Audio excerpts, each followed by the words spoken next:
What does it take for a 15-year-old boy to look his own grandmother in the eye, raise a rifle, and pull the trigger, not once, but 3 times? On a quiet afternoon in August 1964, in the remote foothills of North Fork, California, Edmund Kemper III did exactly that, and what followed would be the first horrifying chapter in one of America's most chilling criminal histories. Before we continue, remember to comment, like, share, and subscribe so you don't miss future episodes of the Calendar of Crime. Edmund Emil Kemper III was born in Burbank, California, in 1948, a giant of a child who weighed nearly 6 kilograms at birth and stood head and shoulders above his classmates by the time he was 4. By all appearances, he was just an awkward, oversized kid, but beneath the surface, something dark was already stirring. As a young boy, he buried his family cat alive, later dug it up, decapitated it, and mounted its head on a spike.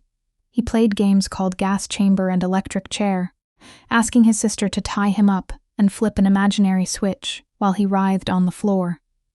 When his parents divorced, his mother shipped him off to live with his father, but his father had already remarried and started a new family. With nowhere else to go, the 14-year-old boy was sent to a remote ranch in the Sierra Nevada foothills to live with his paternal grandparents, Edmund and Maude Kemper. Life on the ranch in North Fork was isolated and suffocating. Edmund Sr. was 72, a veteran who had tested nuclear weapons in the Pacific, and his wife Maude was 66. Kemper later described his grandfather as senile and his grandmother as emasculating, a woman who constantly criticized and controlled him. The tension in that house must have been unbearable for a disturbed, angry teenager who already felt abandoned by both his parents. He had run away once, trying to escape back to his father, only to be returned to the ranch. The resentment festered, day after day, in that lonely house surrounded by nothing but pine trees and silence. On August 27, 1964, whatever fragile barrier remained inside Edmund Kemper's mind finally shattered. The exact trigger is unclear, but an argument broke out between the boy and his grandmother Maude. Words turned to rage, and rage turned to action.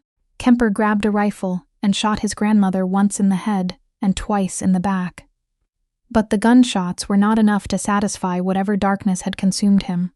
He then took a knife and stabbed her lifeless body several times.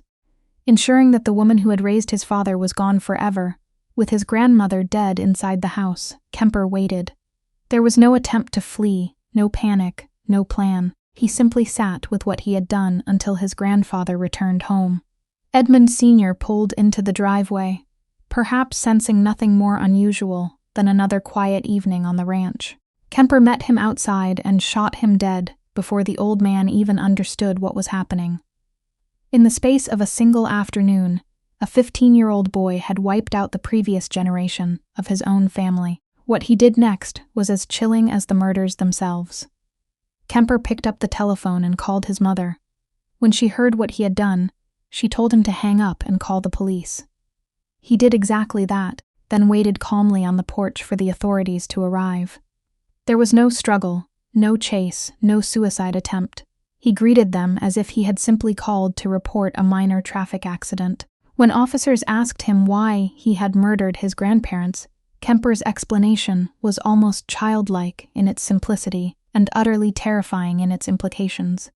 He told them he just wanted to see what it felt like to kill his grandmother. As for his grandfather, he explained that he killed the old man, because he knew his grandfather would be furious with him for what he had done to Maude. It was cold, detached logic, the reasoning of a boy who understood the mechanics of consequence, but not the weight of human life. The legal system did not know what to do with him. Court psychiatrists diagnosed the 15-year-old with paranoid schizophrenia, unable to reconcile the brutality of the crimes with the age of the offender.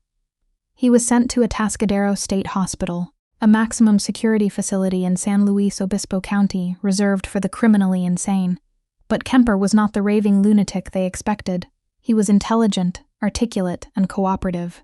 Initial testing placed his IQ at 136, and later tests raised it to 145. He became a model prisoner, endearing himself to psychiatrists, joining the JCs, and even learning to administer psychological tests to other inmates. He studied the system, understood the tests, and manipulated the very people who were supposed to be treating him. Years later, after he had gone on to murder again, he would admit that his time at Atascadero taught him everything he needed to know about how to appear normal. On December 18, 1969, Edmund Kemper turned 21 and walked out of Atascadero on parole. The doctors who had spent years observing him disagreed with his release, but the system overruled them. He was handed back to the one person who had damaged him more than anyone else, his mother, and within a few short years, he would become known across California as the co-ed killer. But that horror belongs to another chapter. On that August afternoon in 1964, in a lonely ranch outside North Fork, the world should have seen Edmund Kemper for what he truly was. Instead, they sent him to a hospital, handed him a second chance, and allowed a monster to learn how to wear a human face. Thanks for watching. Please comment, share, like, and subscribe for future episodes from the Calendar of Crime.